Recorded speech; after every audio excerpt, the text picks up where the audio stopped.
Let's go. What a lovely day! Andy, there's a whole world out there. Jump in. Can you dig it? Yeah. You must always pay strict attention. I was just completely enamored by it the entire time. Dude, he did not have to go that hard. I know, man. Isn't it wild? The Jared Cast. So it begins. Yo, Stranger Things 4. What's up, what's up? I'm so excited to talk about, hey everybody. Welcome to the Jared Cast, with two Jareds. I being the Jared that is named Amkanan, and my co-host, the Jared that is named Lombardo. How are you, Jared Lombardo? Hello, I'm good. I started a new TV show, which is like a yearly occurrence for me. Very cool. But the bear lives up to the hype. It's super fucking good. Big fan. Very cool. Yeah, it's on my list with the old man. I need to get on both of those. I think it's right up your alley. I think you're gonna love it. And I did. So I've been good. I've been chilling. Just living, honestly, just having the days come one at a time, and then eventually we record a podcast. How you doing? I'm good. I'm like mentally and physically exhausted from like moving from one room to another room, which shouldn't be the case. Big travel, big trip. Shouldn't be the case, but I'm a pretty materialistic dude, so I have a lot of stuff to figure out and sort through. Yeah, and I had like a lot more records than I thought I did. Like after because I had to separate all the ones from my dad, my brother, and I. They were all kind of just in one big thing, and then I had to catalog all three. And I was sitting on the ground the whole time, and my back like felt like an old man back after. It's like, oh shit. But that's just first world problems. It's all good. Yeah, I'm sorry. Your belongings are too plentiful. I took for granted how many I got like as gifts, and so I was like, oh, okay, cool. That's interesting. That's tight though. Yeah, it's fun. I also bought a random record when I was in Whittier, and have you heard of James Last? No. he's some random German dude who just does like instrumental music, and apparently he was really popular in the Philippines. Oh, really? Yeah, and I got an album by him for like $2 about his trip to Russia. So it's so it's a bunch of Russian inspired like music, and yeah, it's pretty cool. Yeah, that's tight. I'm gonna have to get the name of that to listen to. Hell yeah. But we're not here to talk about Germans in Russia. We're here to talk about David Harbour in Russia. We're about to talk about Russians in Russia. Russians in Russia, exactly. We know the writer in Russia. Yeah, so today we're talking about Stranger Things 4, finally. The last 2 episodes are out after a month delay, which is fine. I don't blame them, considering like how much bigger and how much crazier this season is. But I'm a big Stranger Things fan. My friend Mitchell showed me the first episode a long time ago, like maybe 3 weeks after it came out, and I had no idea about it. I didn't know anything. I was like, Netflix, I'm not interested. And I've been hooked ever since. I've seen season 1 and season 2 3 times each. I've seen season 3 twice, and I've seen season 4 twice. I'm a massive fan of this series. But how did you get into Stranger Things, Jared? I think I just joined the hype train. I didn't really have a story behind it. Everybody was talking about it, and I was like, I like sci-fi in the 80s. Why not? And then, I mean, like, once you watch the first season, I think it's hard not to be hooked. Right. Seen it probably 3 times. Season 2 probably twice, and then 3 and 4 once each. But I still love this shit, man. I eat this shit up every, like, day one it comes out. Same, same, same. I'm very excited to talk about all our favorite characters in our favorite Indiana city, but Indiana small town. But before that, we got a fun, kind of related top 5. We do. It's Stranger Things adjacent, because we're gonna talk our favorite superpowers. I kind of wanted, I don't know, I wanted Jared to just run wild because I don't know, I like hearing him talk about like comic book shit sometimes, and so it would be fun. And Stranger Things has some superpowers in it, so I'm giddy with excitement on this one, and so I'm just gonna kick us off right off the top.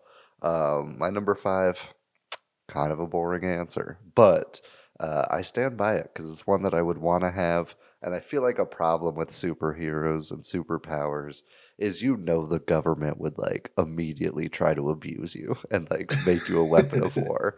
And so my number 5 is one that would easily fly under the radar, and you never be exploited like that. And that's the Jedi mind trick, some power of persuasion. It comes with the Force, which I guess you could kind of have as an all-encompassing thing. But I think that the mind trick is underrated, man. Sure, you can move things and like do whatever the fuck you want, pretty much with the Force, shoot lightning out of your hand. But I think the Jedi mind trick doesn't get enough shine, so I'm putting that my number 5. Jedi mind trick is super useful, super useful. Another one that's pretty useful. He's kind of the butt of this superpower is held by Beast Boy from the DC animated series Teen Titans. He has the ability to morph and transform into any animal. He doesn't need to meet the animal first. He doesn't need to know the animal's exact physiology. All he needs to do is picture it in his head. Yeah, exactly. He doesn't need to like wine and dine and flatter the thing before it lets him. No, so even if he sees like an illustration of a dragon, he can turn into a dragon. Yeah. Beast Boy is he's really just limited by his own imagination, and so it's really really interesting and cool to see him stretch his limits, specifically in the show. And he's like one of the very few like vegan superheroes where it's like, okay, that makes sense. Like, yeah, you don't want to eat your friends that you can talk to. He can. I think he can talk to other animals in the animal form, but I'm not entirely sure. And yeah, for any sort of spying, for any sort of distraction, for any sort of muscle, he's a Swiss Army superhero. So I love Beast Boy. I'd love to be the ability to transform into any animal. Yeah, I mean, same. Same. I definitely owe that show a adult rewatch because I liked it a lot as a kid, but I never I don't know. Even into my teen years, it didn't really carry on. So I definitely need a rewatch on that. But great pick. I'm pretty sure that show taught me like what PTSD was. Like Dark. Yeah, it gets pretty heavy. Like for an adult that like knows what's going on, it's like what the fuck? Yeah. Damn. I mean, you gotta learn sometime, I guess. My number 4, I guess, comes with a question. Have you seen The Innocents? I put it in my recommended list when we did that episode of favorite movies. Not yet. I don't want to go too spoilery. Okay, so I'll keep this real brief.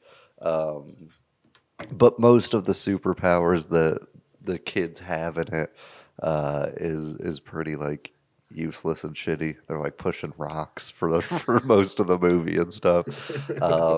But at one point, a character gets the ability to completely control people, and that's all I'll say.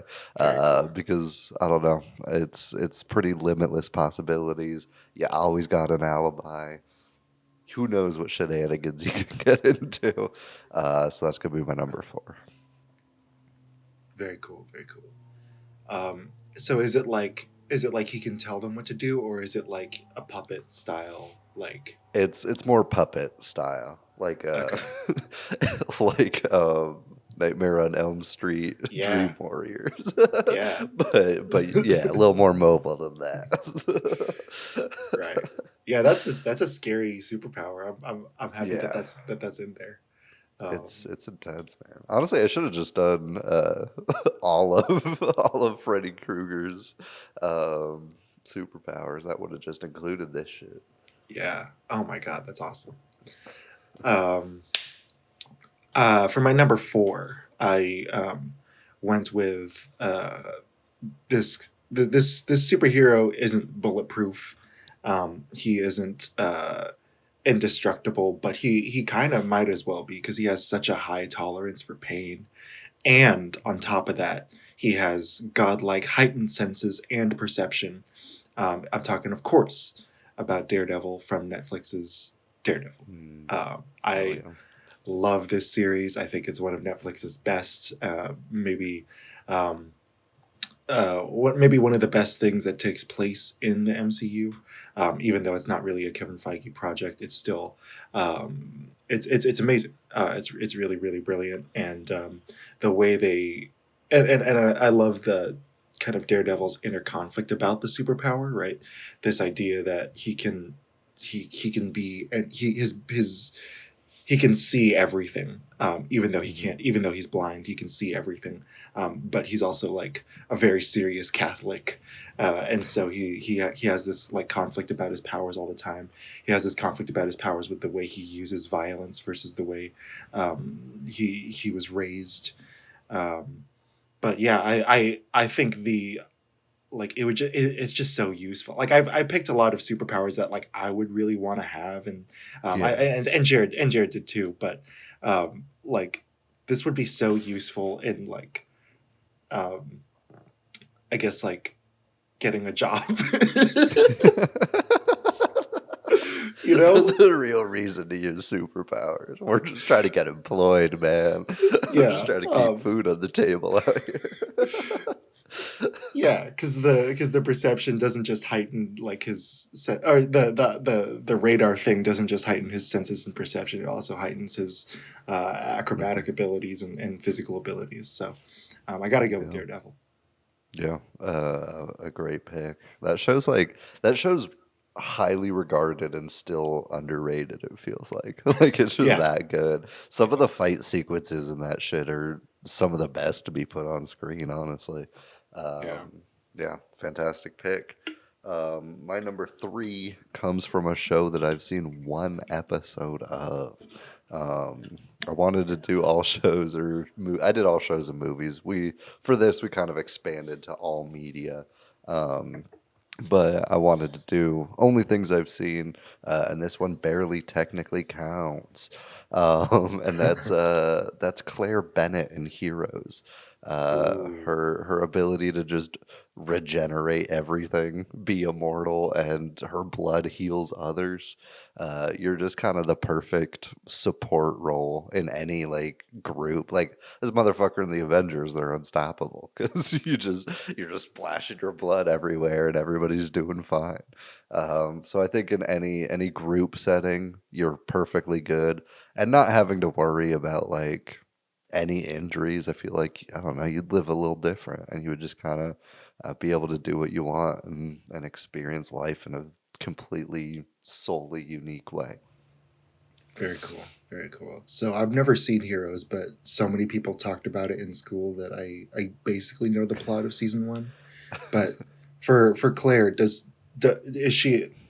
is her durability also enhanced, or does she like just is her skin like pretty much normal, or is literally don't remember. I just remember Okay. the base. Yeah, I saw the pilot, and that's it. Okay. No worries. No worries. Yeah. Yeah. I love. I just love. Thinking about like how far you could take a superpower and how far you could really stretch things, which is why my number three. I love that in recent years, this character they've really pushed the boundaries of how far this character could go and how far her abilities could go. Um, I chose Poison Ivy, but specifically from the Harley Quinn TV show on HBO Max. Um, yeah, Poison Ivy's insane, dude. Her power is manipulation of all plants, all pheromones, all toxins. She can regenerate, she can hypnotize, and she has a complete immunity to all disease and poison, and a genius level intellect, and a doctorate in botany. So, Sounds um, tough. yeah, Poor her. She doesn't have a lot to work with. yeah.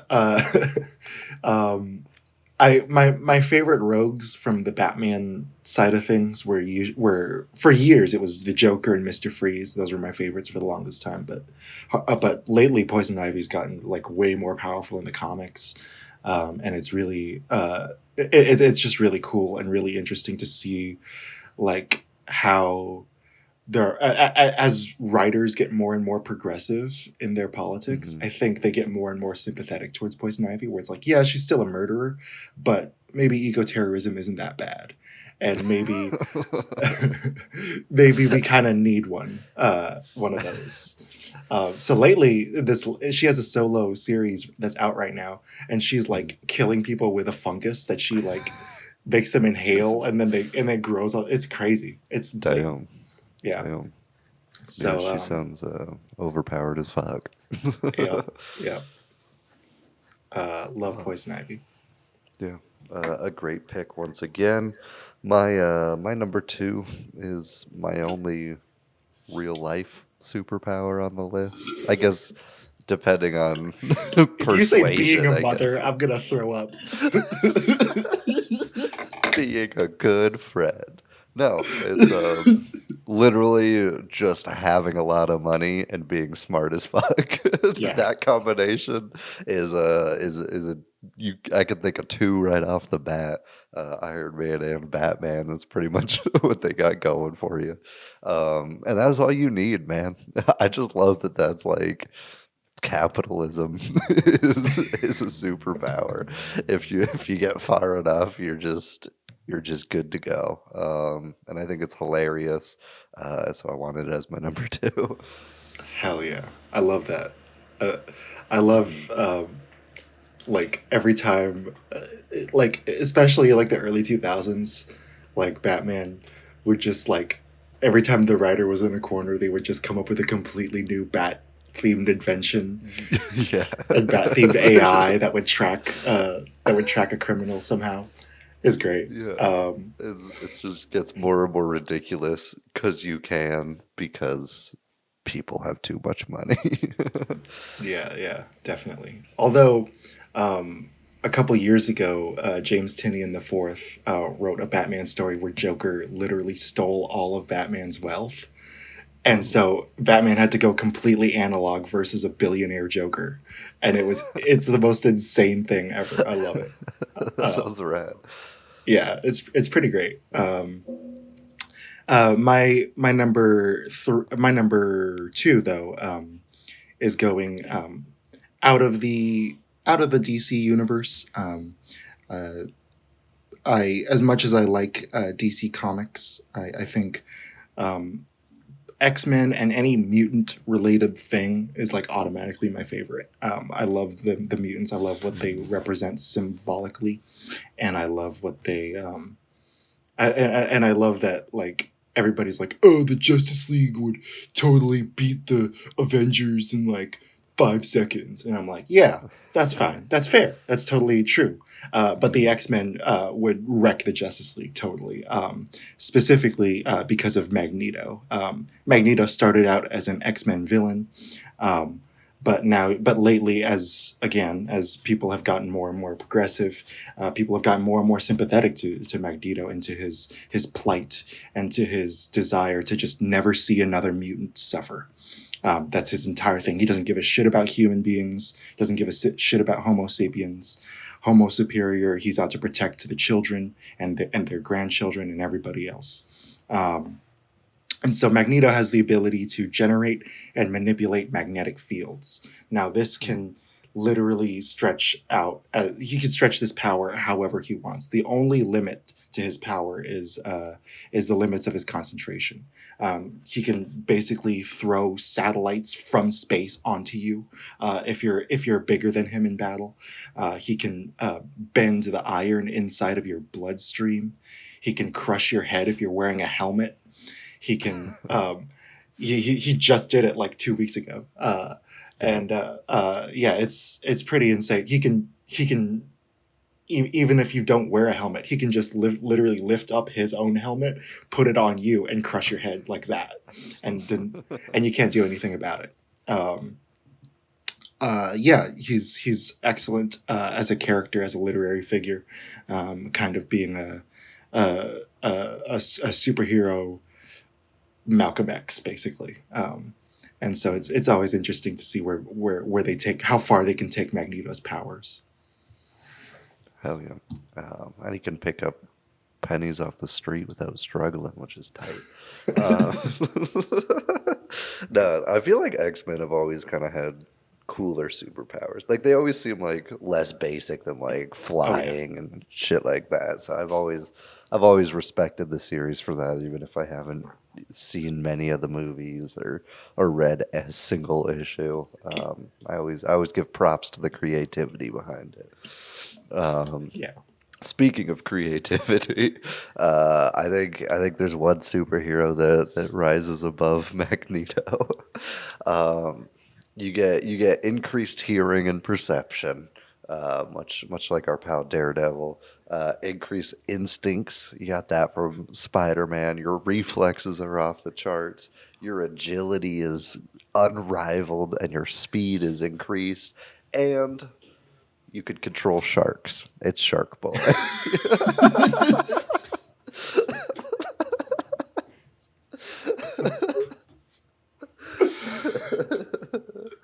Yeah, and you can sing lullabies. And you can sing lullabies. And eventually you'll go on to play a werewolf. Yeah, dude, Shark Boy is fucking goated. That's great. That's great. I love it. And not even just sharks. He can control other sea life too. So like, fuck you, Poseidon. Shark Boy's the real god here.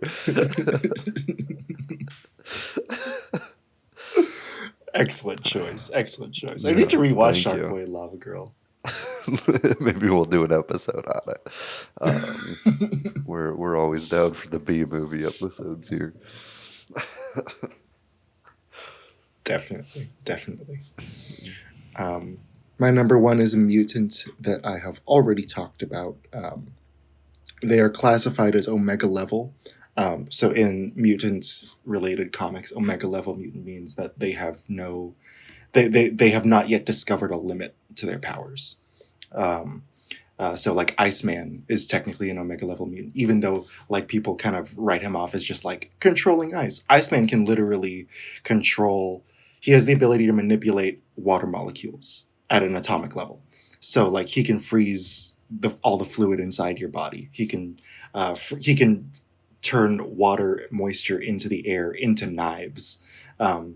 He can do anything that he wants. He can add to his body, to his ice body. But so the Omega level is like they can basically do whatever they want with their power. And the power that I chose is weather control and atmosphere manipulation from Storm. I picked her and Magneto specifically from Dark Phoenix, which is not a very good movie. Sadly, it's the last movie. It's the last Fox X-Men movie. But there's a train fight where Magneto and Storm actually combine their abilities. And it's like the best Storm-Magneto moment in the entire X-Men thing. It's pretty great. But but yeah, it's not just lightning powers. Storm is also immune to lightning and electrocution. Her body compensates for any temperature change in the atmosphere. She can literally just make it hotter if she wants. She can raise the temperature without ever moving a single cloud or moving a single thing.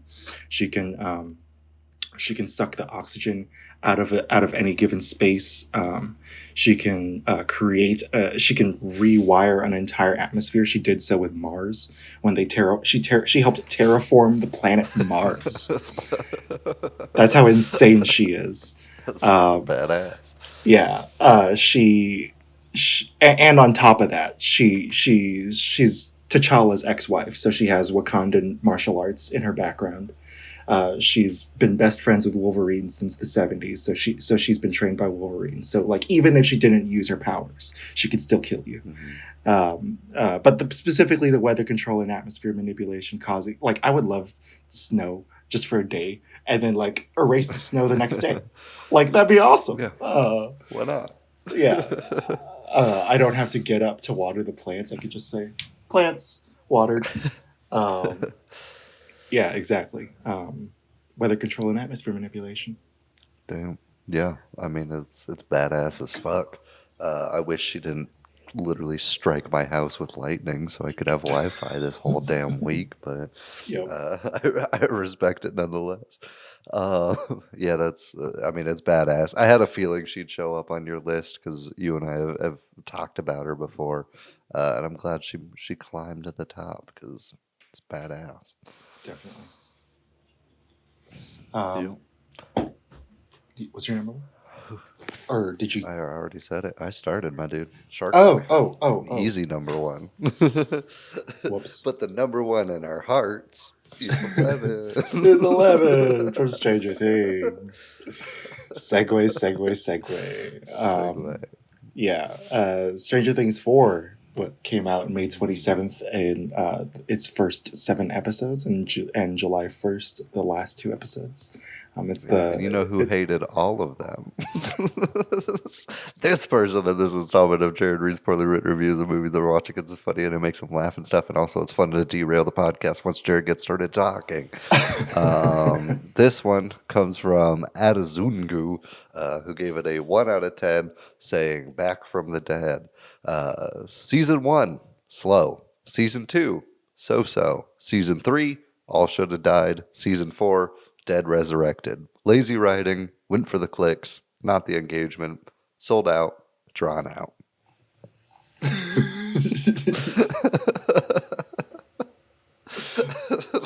I actually think that's pretty well written. Yeah. Something about them saying lazy writing and then having every sentence be 2 words was just, I just had to. I love it. I approve. That's such a great movie. Sold out, drawn out. Great. Sold out, drawn out. Yeah, man. Speaking of drawn out, this season is twice as long as a normal season of Stranger Things. I'm not against it. I think the criticism for that really depends on how much you love Stranger Things. Because think about how many Star Wars movies there are. Think about how many Marvel movies there are. Think about how long Lord of the Rings, the extended edition, is.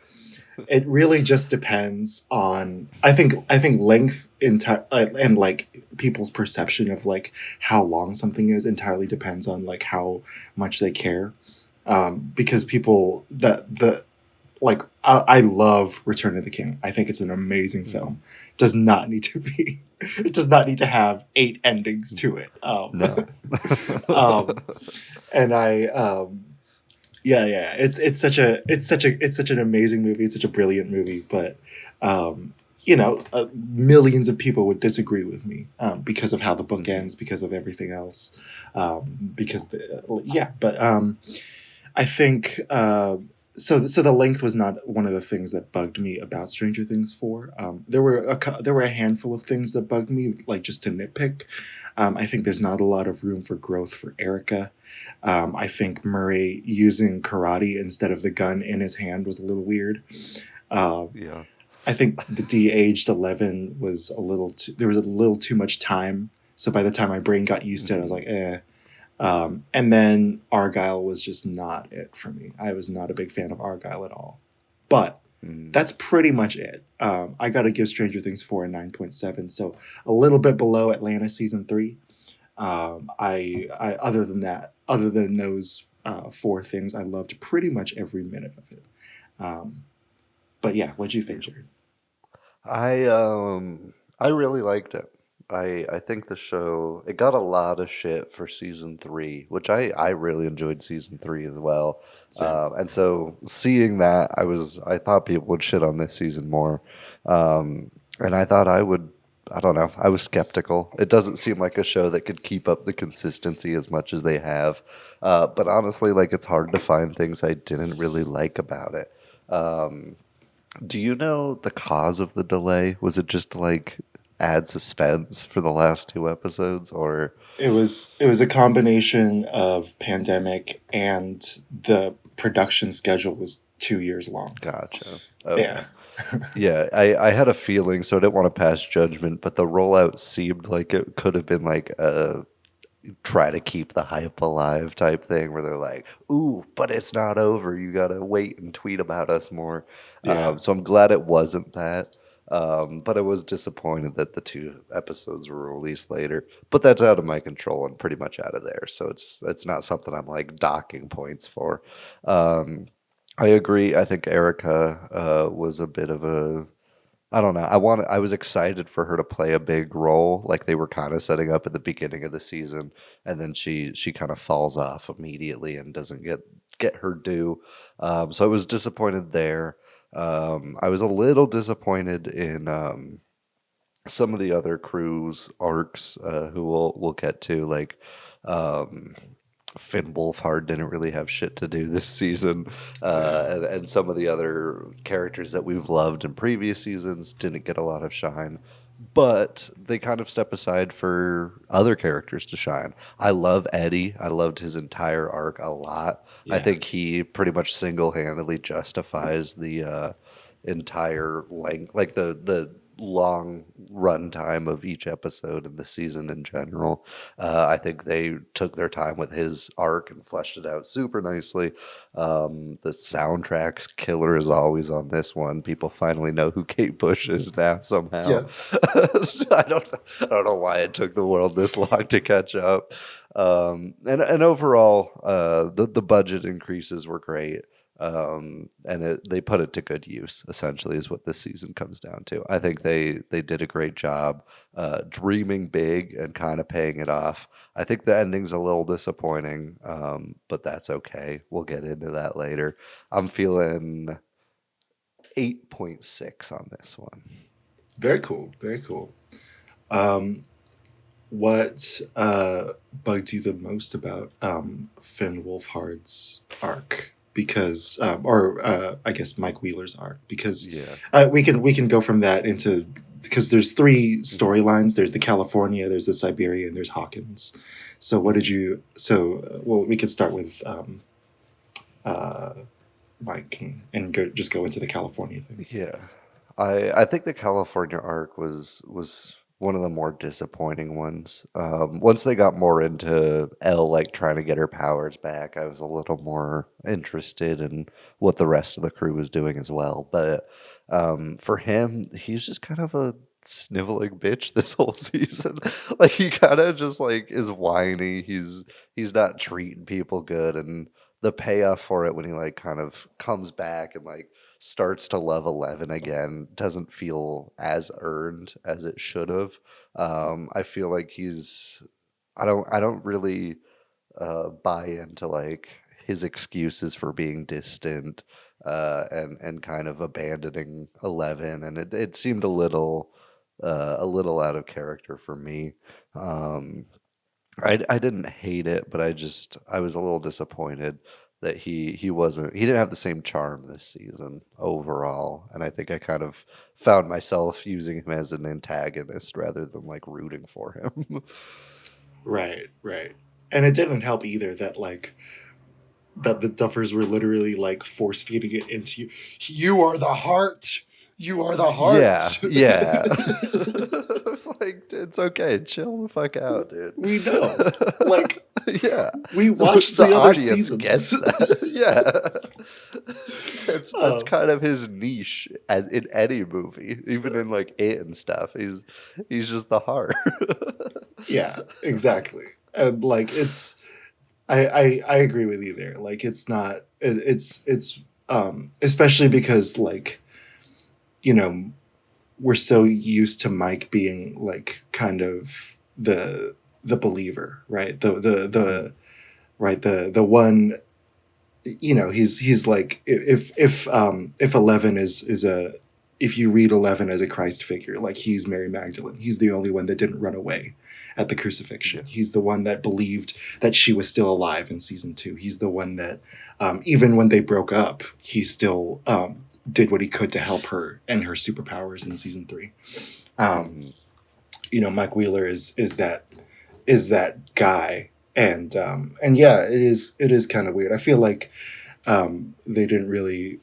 There were a couple characters like him and even Jonathan, where it's like they didn't really know like how to grow them this season, and so I feel like the conflict between Mike and Will feels half-assed, and you know, I understand the distance thing between him and 11. I was fine with that, but between Mike and Will, I just felt it just felt manufactured. It didn't feel that great, which I think goes into like overall the California thing was like it was fine, and I appreciate that they tried a different genre, you know, but I wish they leaned more heavily into the thriller part of it than the stoner comedy part of it, because for me the stoner comedy stuff didn't work at all. Like it was just all the same Harold and Kumar shit. Like I don't need that like here,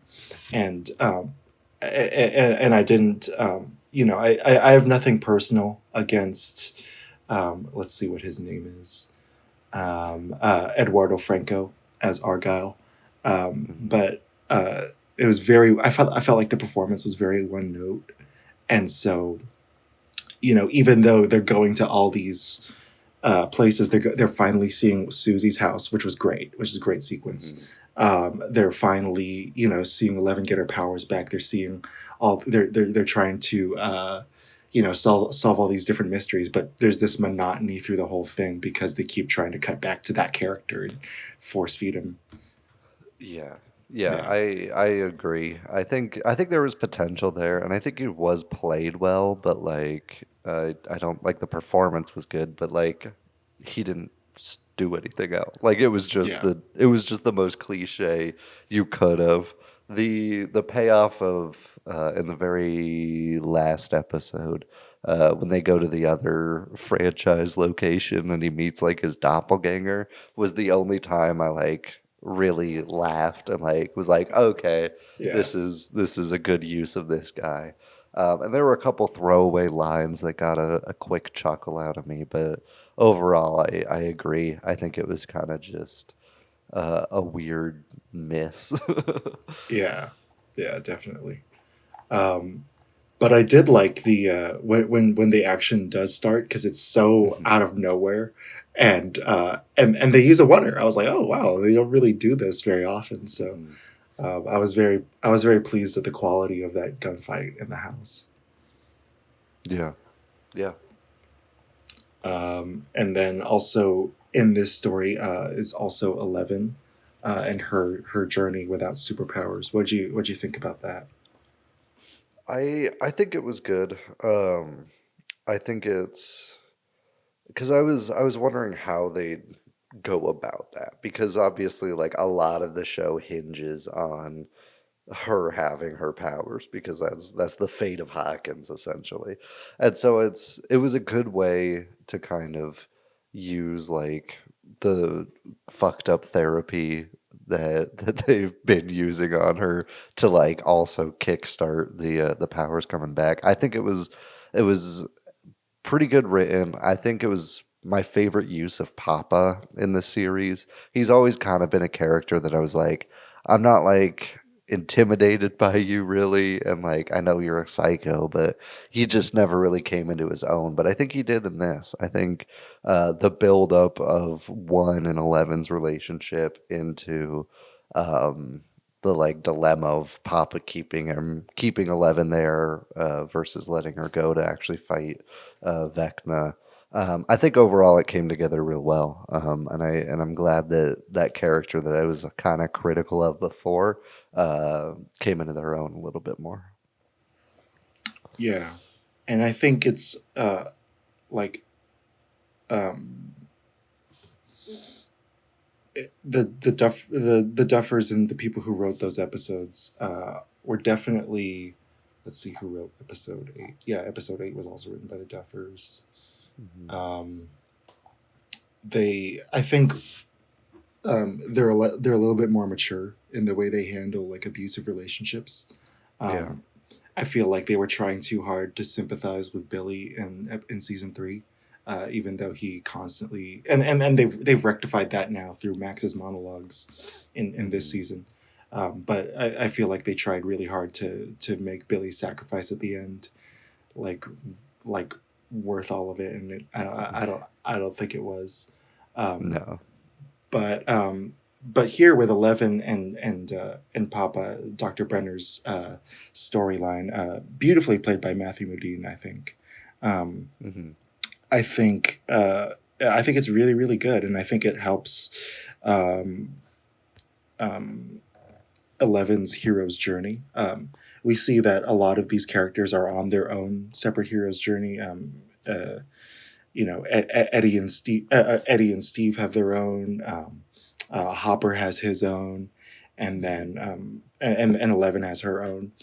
And it's asking themselves specifically like what makes a hero, and at the same time forcing them to forgive themselves, at the same time putting them in situations where they have to think about reconciliation and what that means. Is it worth reconciling with Papa? No. And I think her walking away from him at the end of his life and not saying like I understand, not giving him that gift, and not giving him that absolution, not absolution.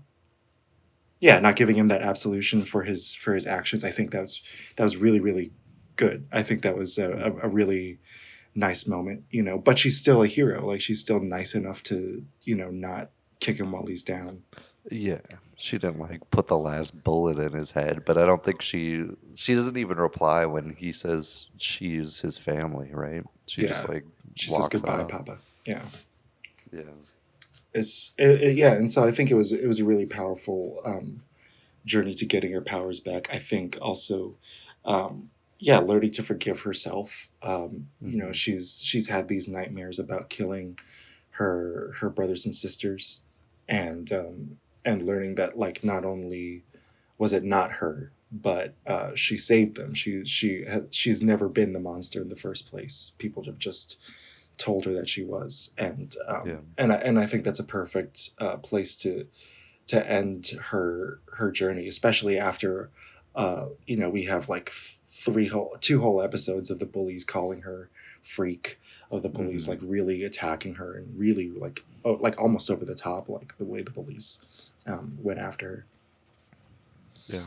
Yeah, it's I think they did her justice, because I don't think that was the part of this season that I thought was gonna flop. I thought for sure like, oh, this show's gonna be like Lost, it's gonna get kind of monotonous, and there were parts where I was like, okay, I get it. She's like reliving the day till she like, come on, let's pick the pace up a bit. But I think the slow burn eventually turned into a good thing with it. I think seeing her like, okay, you really have to like relive this trauma. Sure, the de-aging is kind of bad in this, and sure, like the pacing gets weird at times, but I think for her character and the journey, I think taking it slow is the right move overall. Definitely. And I had like such a visceral, like primal, like celebration like fury and rage and just like joy when she brought the helicopter down. I was like, yes, that's what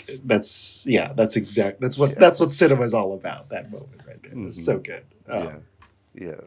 There's this season especially had a lot of those moments where they're like, we're just gonna do whatever's most badass, like, Right. because that's the kind of show we are. Like, why not? Why have Hopper fight a Demogorgon with a sword? Why not have Eddie good. shred Master of Puppets on top of the RV? Like, they kind of, I don't know. This show works best when they just know that they're cheesy and kind of just take the leap anyway. And the helicopter was like one of the most triumphant of those types of moments. Dude, the Steve thirst trap when he like spits out the blood of the Demobat and then has the and then a lightning strikes in the distance. Just like, yeah. I was up at 5 a.m. going like, yeah. Yeah. So good. And any more notes on the California storyline? I know Jonathan kind of was whatever, and Will was kind of whatever. Yeah, I think Jonathan is kind of the poster child for one thing that I've always had an issue with this show, and it continues pretty heavily into this series or season. I don't think they do love stories that great.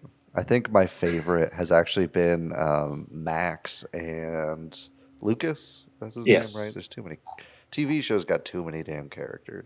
I think that's the best relationship, followed by Eleven and Mike. But I don't care about Jonathan and Nancy's relationship whatsoever, man. Anytime there's like romance drama between them, I'm like, eh.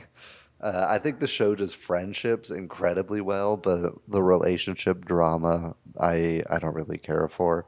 And so his arc, like the college plot line and stuff, I was like, I am throwing this in the trash immediately. I'm not even gonna like let it occupy my brain. Right.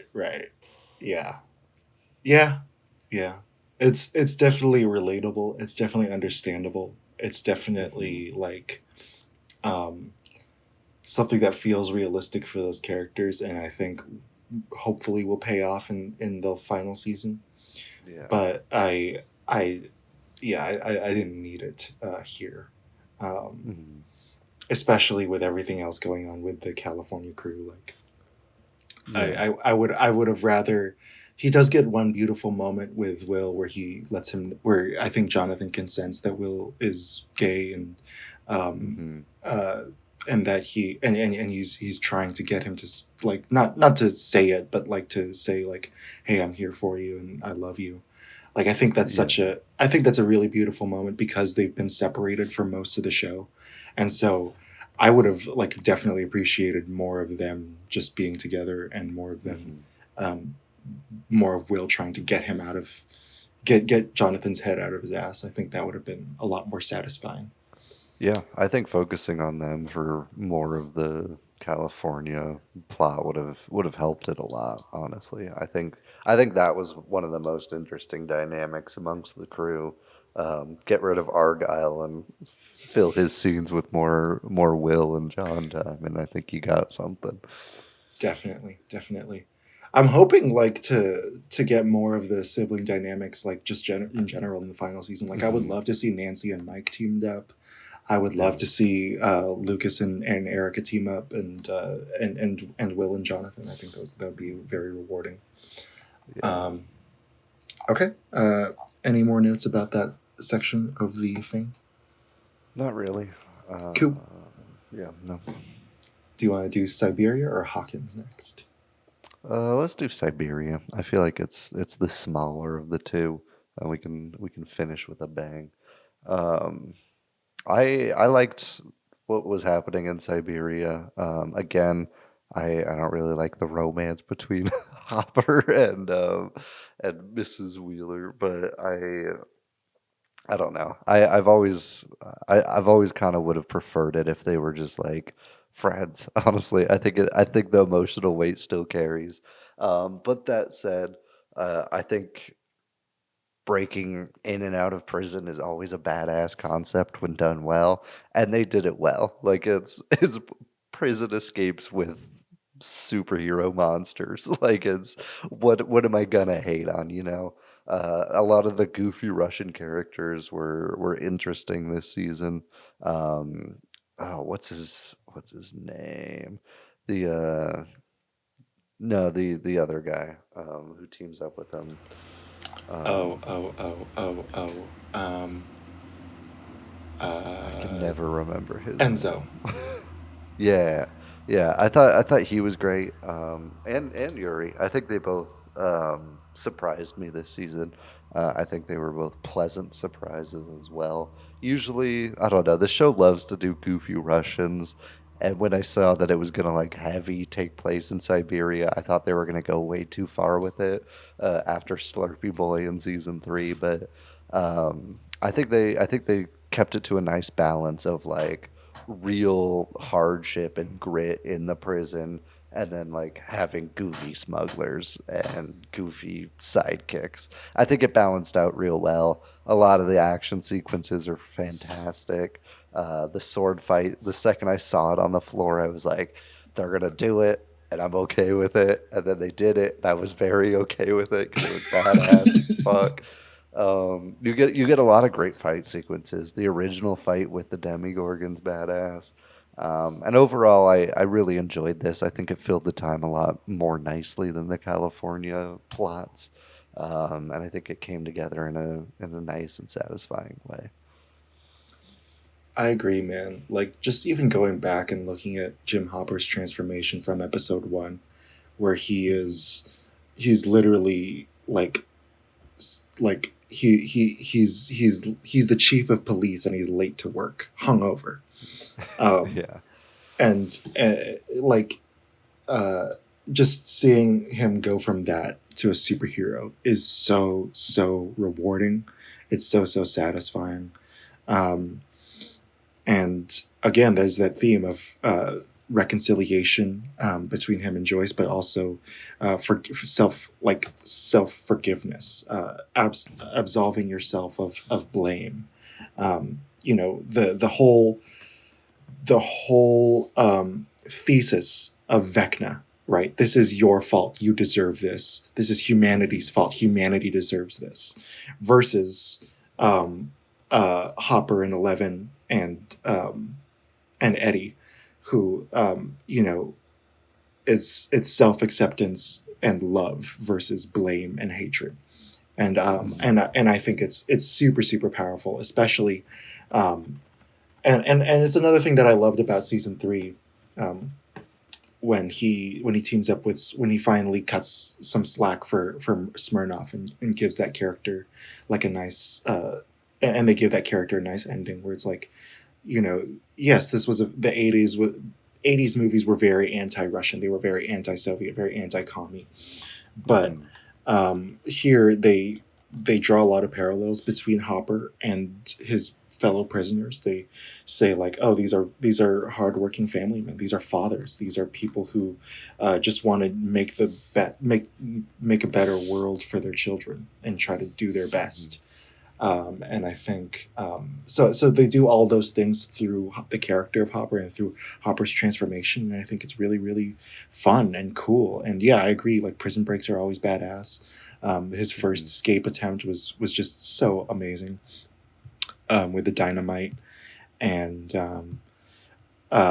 this is the first time that we've seen a full CGI Demogorgon, because it's like fully lit. Like, they're not doing any tricks of the light. They're not doing any hiding in the shadows. It's the full Demogorgon, full power, fully adult, just wrecking shit and wrecking grown men, strong grown men.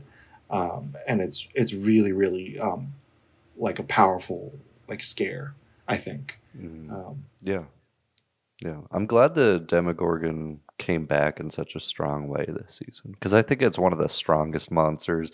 I'm much more afraid of that than like the Mind Flayer, because the Mind Flayer is like weird to conceive of and like kind of just a entity.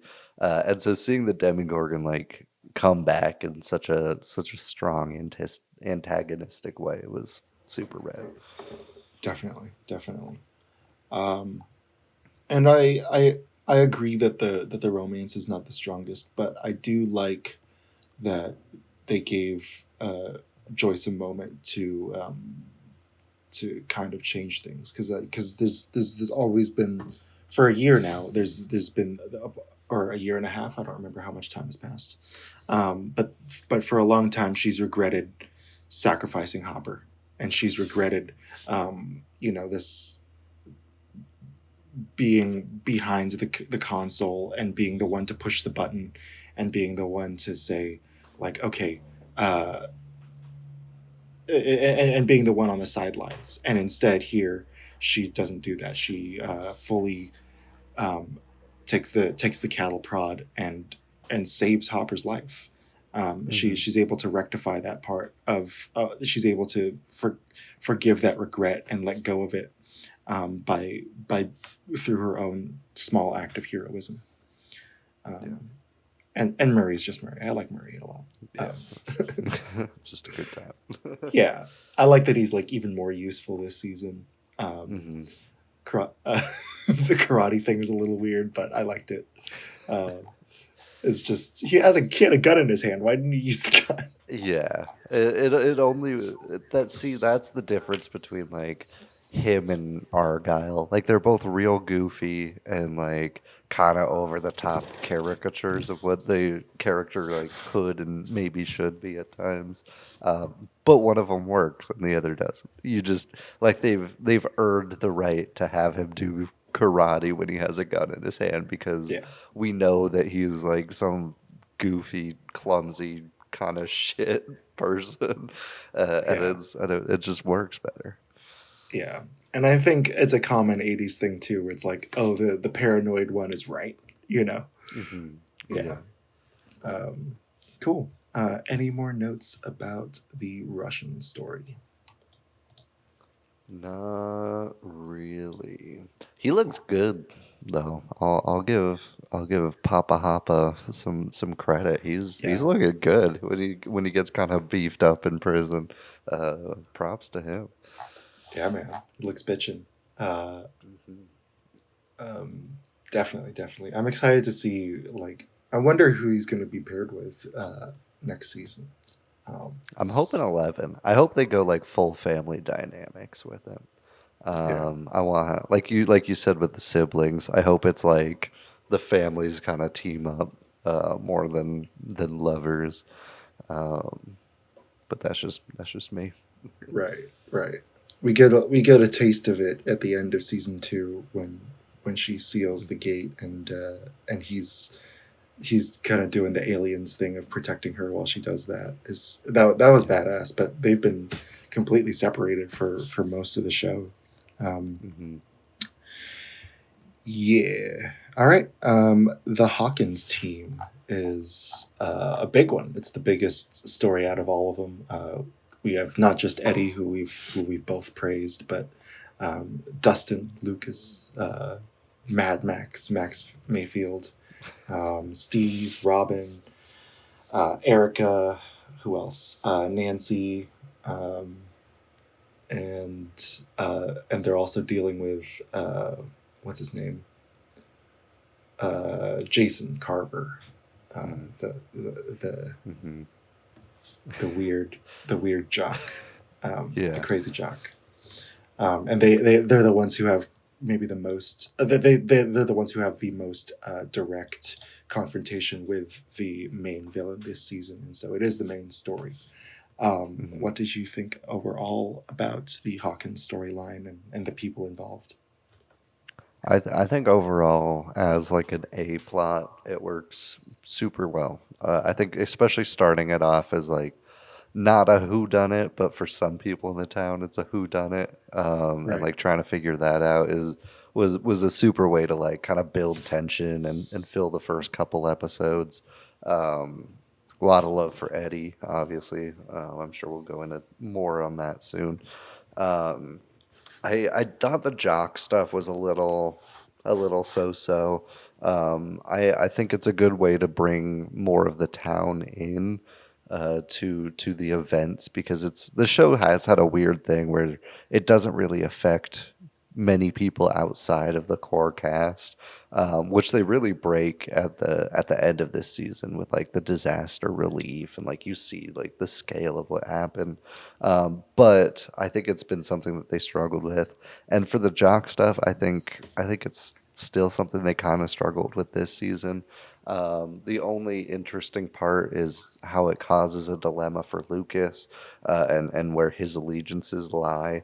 But I think overall, I think they were kind of weak, but they helped push the plot along. So I didn't like knock off too many points for them, but I think it did hurt the show and how I felt about it overall. We both wanted Erica to do more. She's such a fun, snarky character that I think she was kind of ripened to take on more of a prominent role this season. Right. I kind of wish she did, but what we got, I still enjoyed.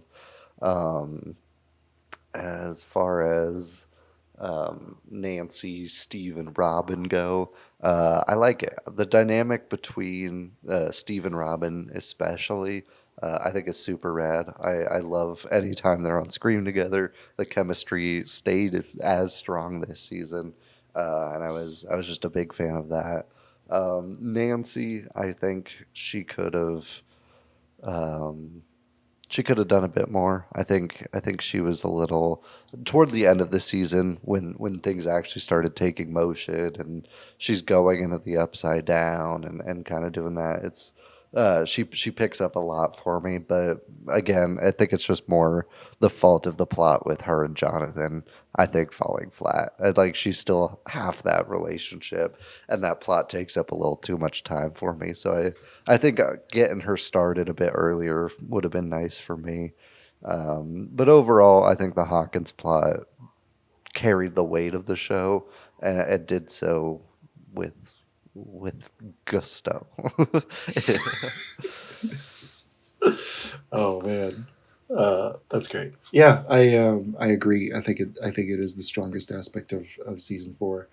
Um, Nancy and Dustin are tied as my favorite overall Stranger Things characters. I think, um, and I appreciate that they got to do what I loved most about them. I love detectives, right? I'm obsessed with Sherlock Holmes and Batman.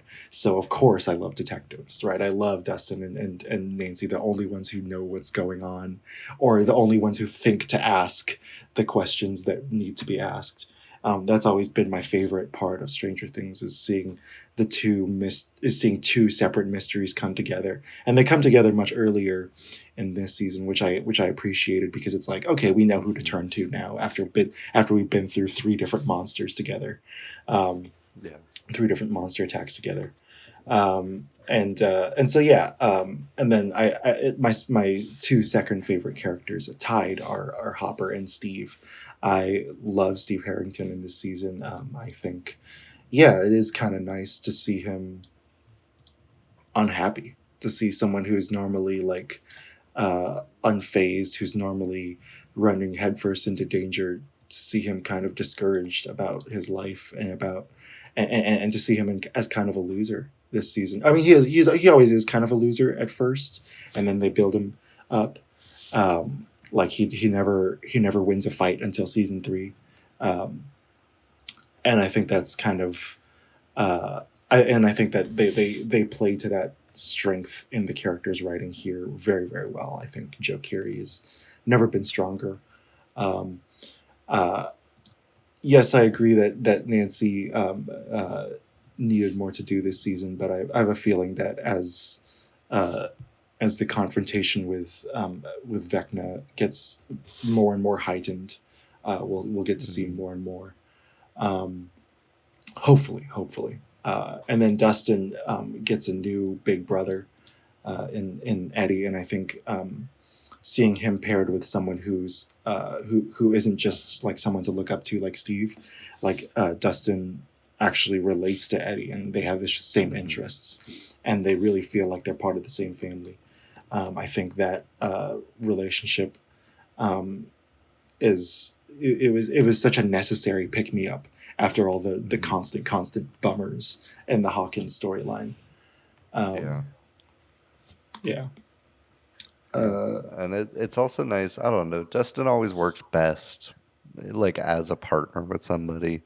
He always bounces off well, whether it's Steve, whether it's even like Mike, whoever it is. And yeah, Eddie was just the perfect pair with him because it's just older Dustin basically in the best ways. Definitely. We also we get most of the meat and potatoes about the villain in Eleven's storyline and in Max's storyline. So we've talked a little bit about Eleven and her relationship with Papa, but the conflict between 11 and 1, I think, is they draw a lot of parallels between the conflict between Max and 1 or Vecna. What did you think about kind of Vecna's storyline with or Max's storyline as in this season as opposed to others? I think it started out. I was kind of on the fence because she does kind of mope around for like 2-3 episodes, Right. which makes sense, like kind of valid. But I think it grows in a super nice way.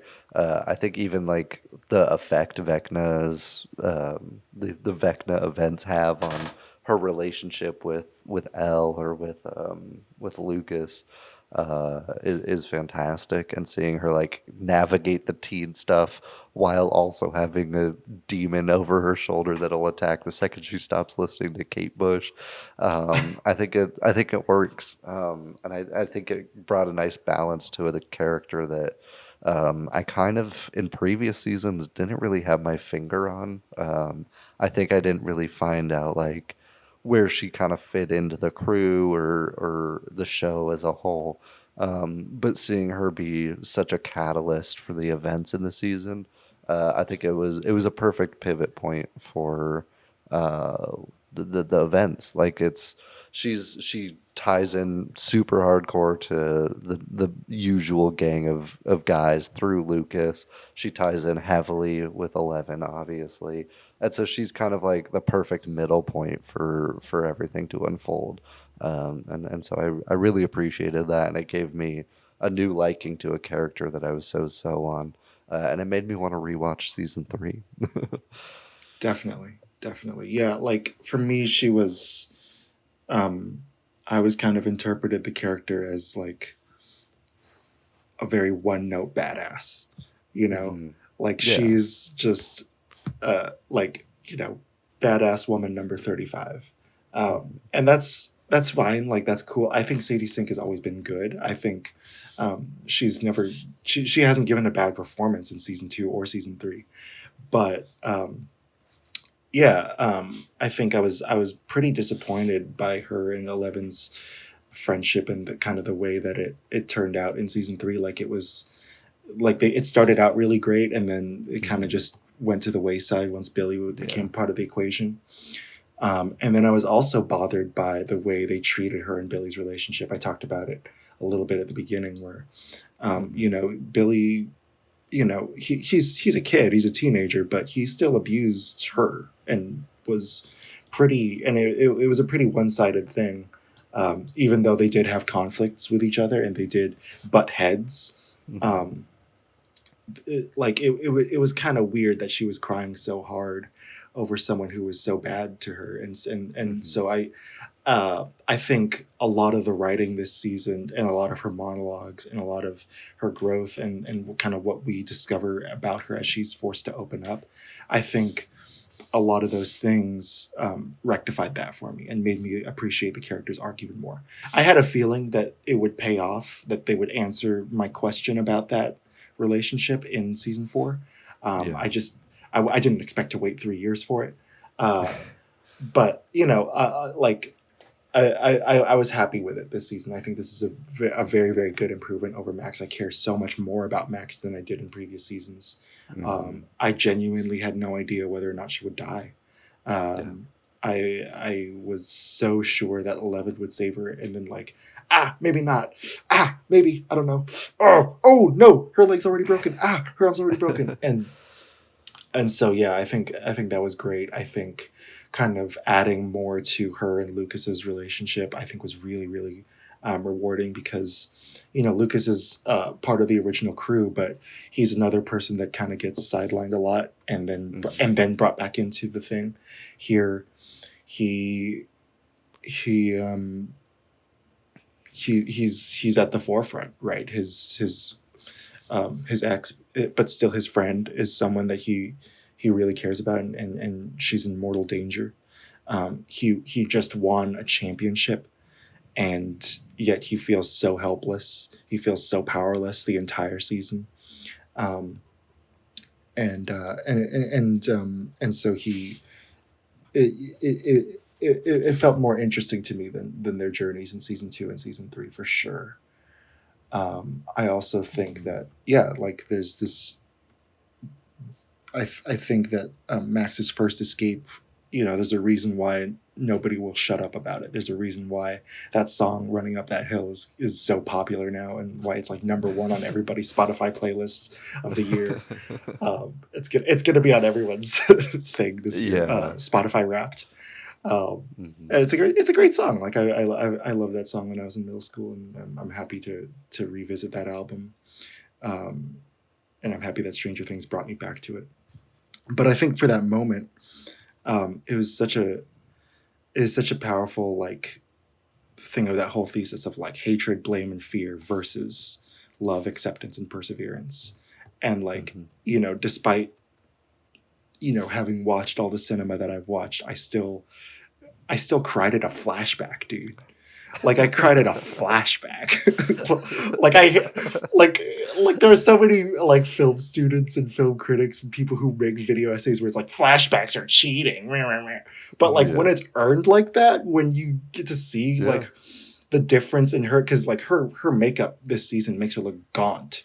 And when you go back to season 3 where she's laughing with, season 3 where she's laughing with 11, you're like, oh man, I feel that. Her first kiss with Lucas, I feel that. It's just brilliant shit. And I was weeping like a baby when she died. I was like, oh my god, dude, oh my god.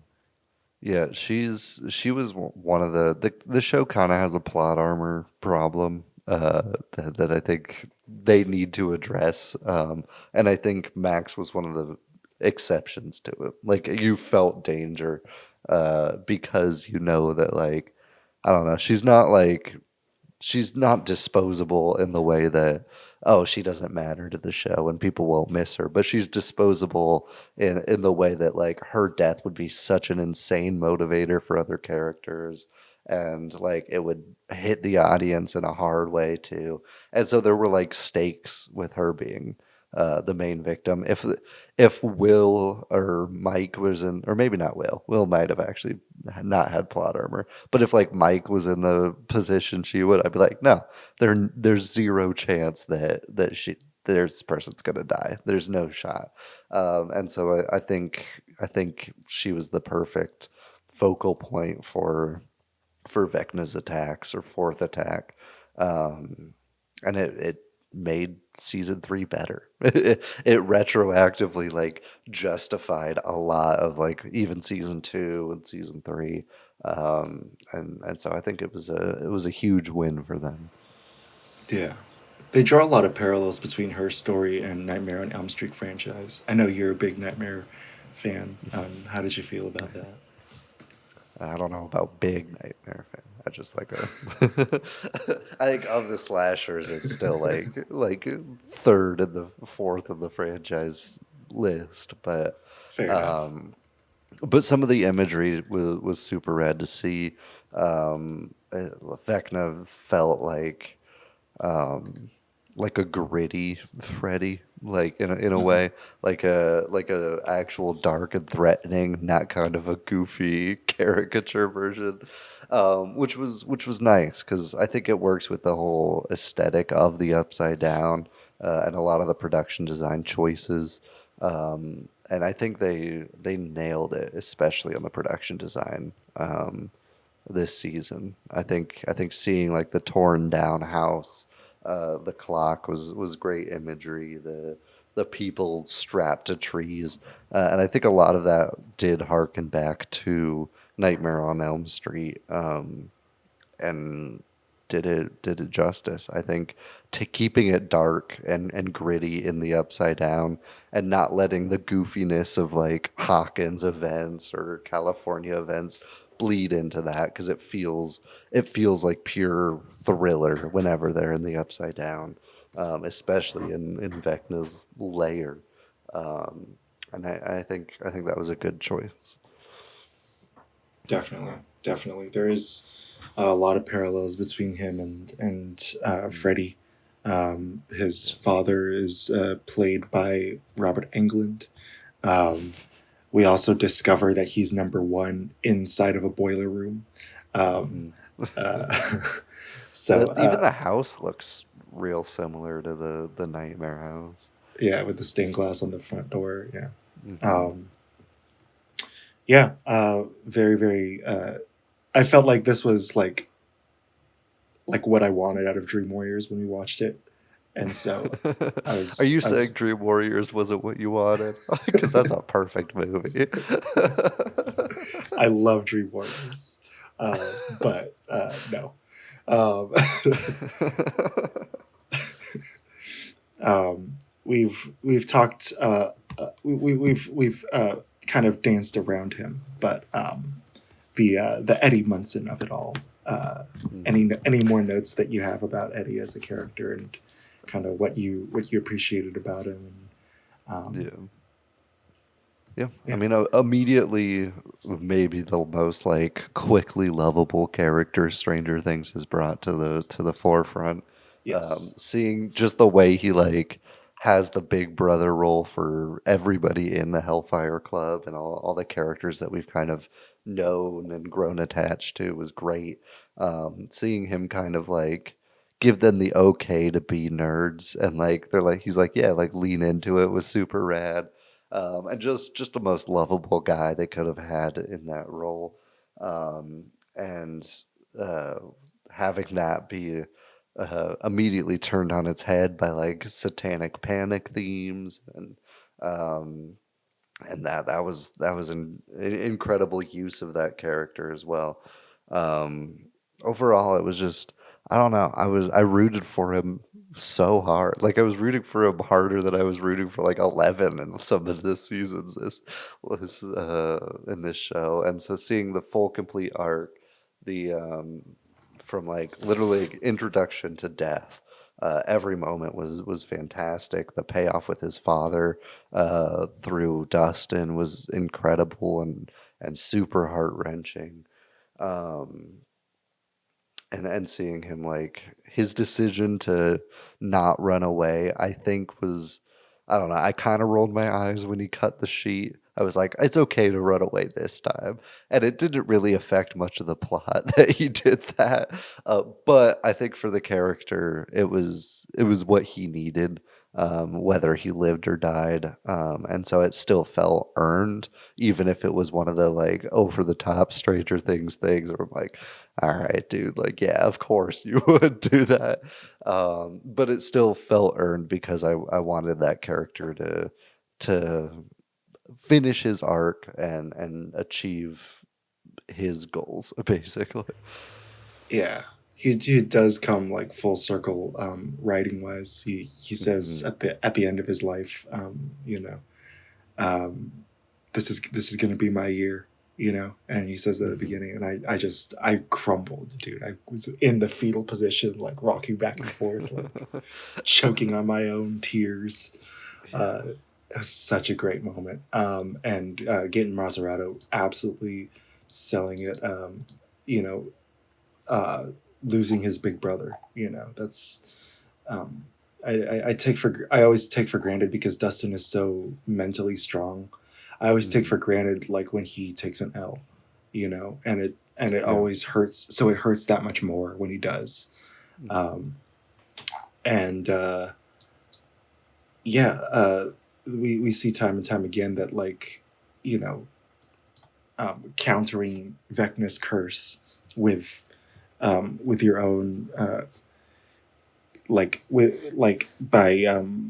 kind of like, so Vecna's curse is taking your bad memories, taking your regrets, and putting them back in your face. And Eddie finally forgives himself by not running away. By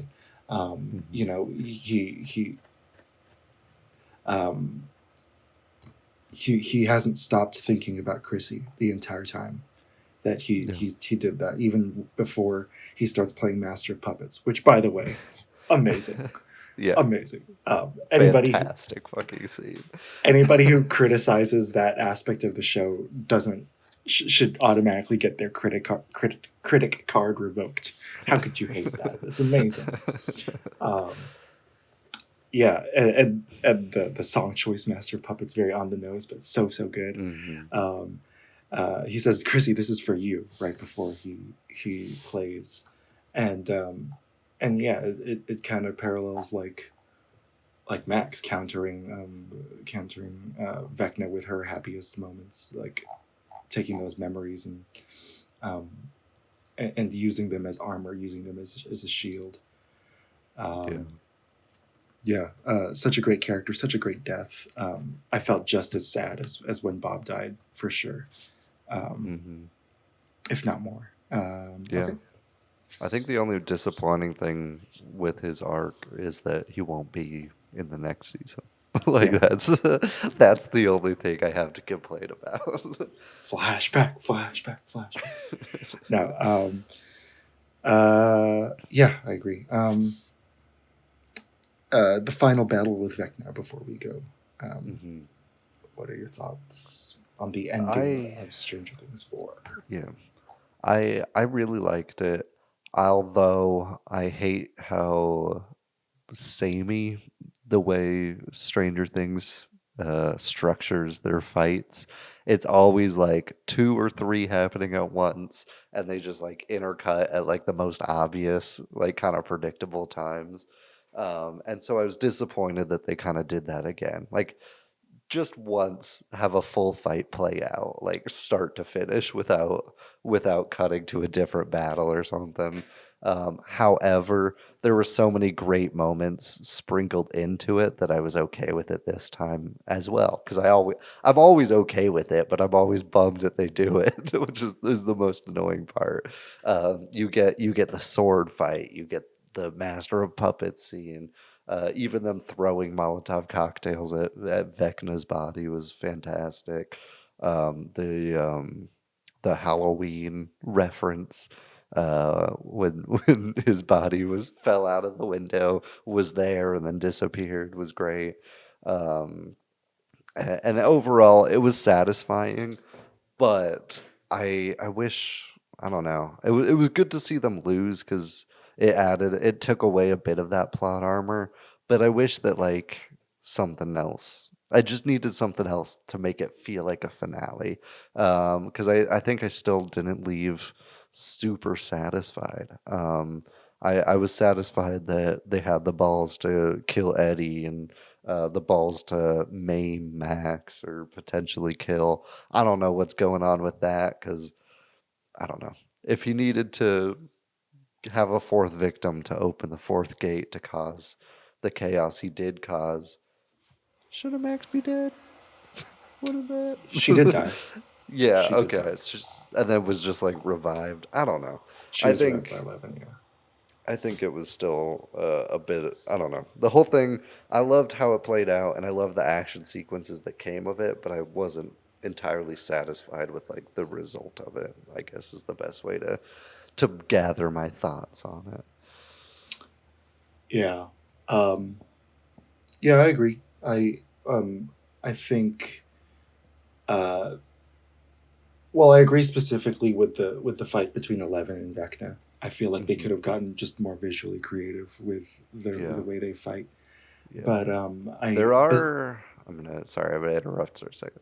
There for are nice parallels to that fight, though. Like the way he pins her on the wall, the way she would do to him in the first episode, and the way she like lifts him up and spins him around, the way he did to her, was fantastic. But besides that, there was not a lot of creativity. Right. It's interesting, and I think they kind of it's kind of a shoot yourself in the foot thing, because this is clearly like a transition season. It's clearly like setting us up for stuff that we'll probably forgive next season, but still, like, it's not it is a little weird.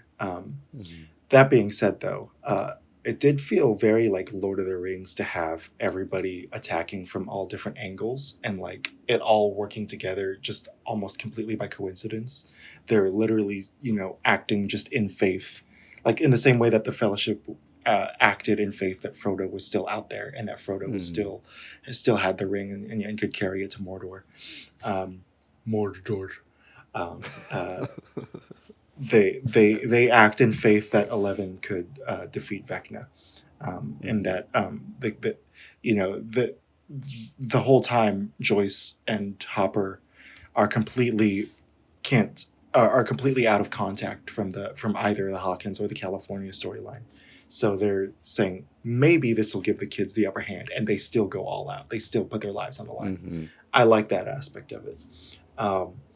I love that the fight started at the Winter Ball from season 2, because it's like, I was wondering, like, what's Max's happiest moment, and it was the Winter Ball from season 2, and I was like, oh, that's my happiest moment of my life too. Like, that's great.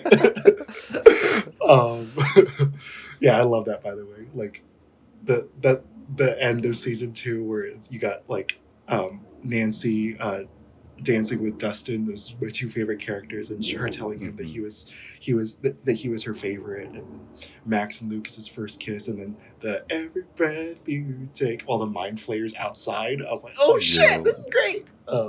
Anyway, sorry, I digress. I think setting the stage back at a Hawkins memory was really interesting and cool, and that part of it was visually nice.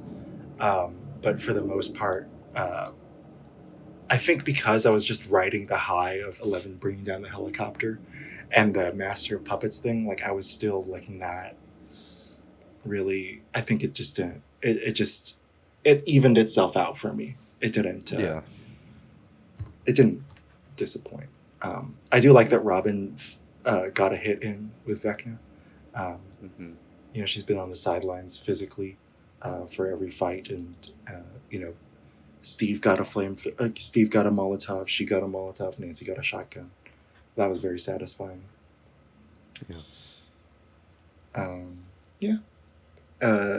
Any other notes or things? Nope. I think I'm good. Should we do favorite episodes? Or are we going to go real nitpicky with favorite scenes still? We could do favorite episodes, because I think my favorite scenes are in those episodes. But who's your favorite? So before that, though, like, who's your favorite character, like, overall from Stranger Things? Like, overall, probably Dustin.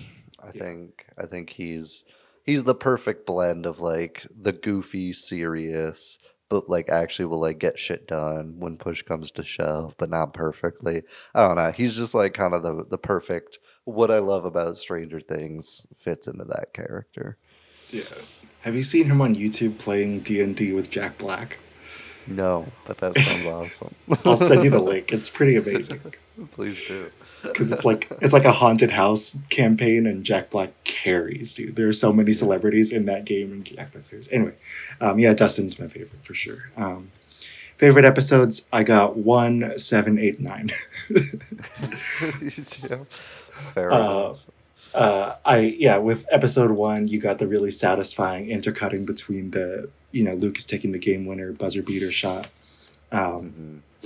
And Erica rolling the dice for just barely winning the campaign and defeating Vecna, defeating the fictional Vecna.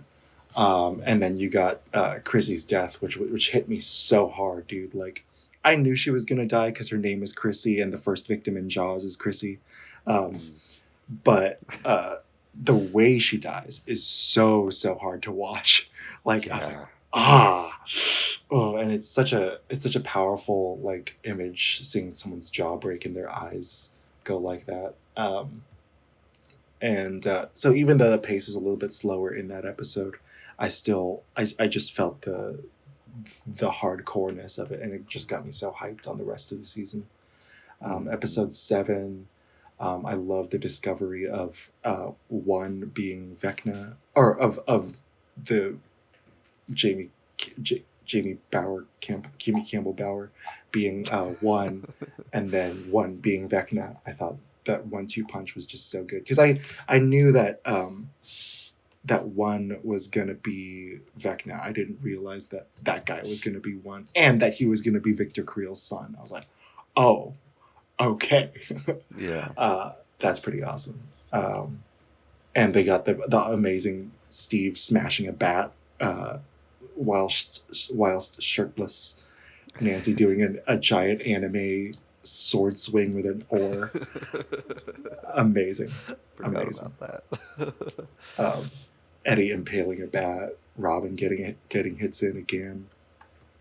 Episode 8 has the helicopter, of course. Episode 9 has beheading a Demogorgon with a sword. Why not? You know. Yeah. Very similar to my list. I wrote down 1. It was 1, 4, 7, and 9. Number 1, it was just great to be back, and did it justice. It had dark and gritty, and it had fun, and that's what I wanted. It was a real triumphant return. Number 4 is when Max beats Vecna's curse with Kate Bush the first time. You get Robin and Nancy, the kind of peak detective work when they go to the asylum, which was a great scene. I wish they would have let him play a little more.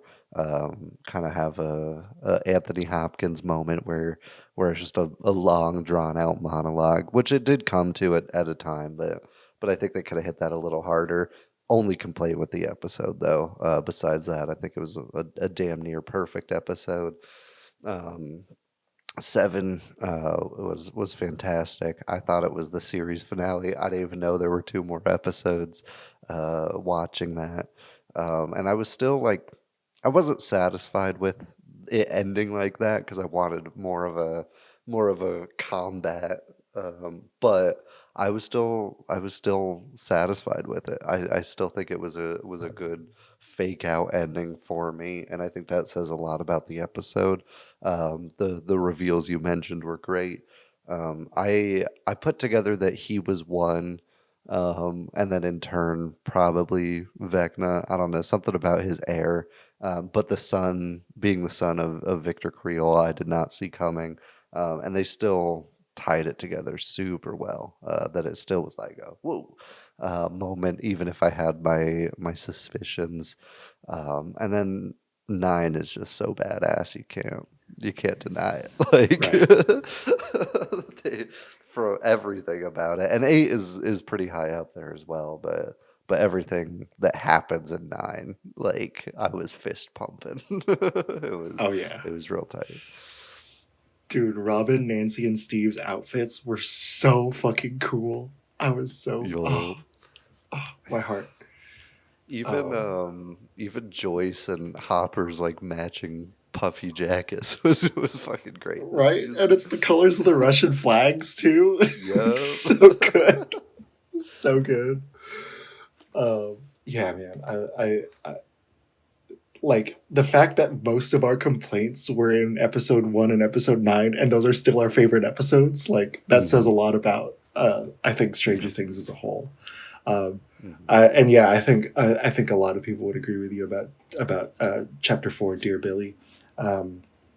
directed by the great Sean Levy. It running up that hill topped the singles charts in UK, Australia, Belgium, Ireland, Lithuania, Luxembourg, New Zealand, Sweden, and Switzerland.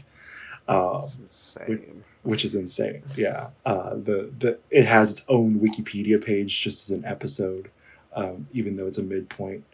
And yeah, I don't sweat it at all. Your inclusion in there, you including it in there. Yeah, man. That's Stranger Things 4. I'm hanging in there until 5. My goal is to watch it all before 5, and then I'll have seen, and I think that'll maybe be the most satisfying experience for me. If I have time, I don't know. We'll see. Yeah. It's a lot of TV before then. But yeah, we'll see you when Stranger Things 5 comes out, I guess. Yeah, we'll see you in like 4 years. Anything else you want to leave the people with, Jared? No, sir. Yeah, but your homework is to start the bear because I want to talk about that. So definitely. that's your homework for you, and maybe the audience in turn because you'll probably hear us talk about it. But that's all I got for you. Thank you guys for listening. If you haven't seen Stranger Things and you don't know where it's at, weird pick, just a weird. if you don't even know where Stranger Things is playing, I'm not gonna bother. Google it. Check us out on Instagram. Jared works hard on it, and any other social medias you use. We'll see you guys next week, and we love you. See you next week. Bye.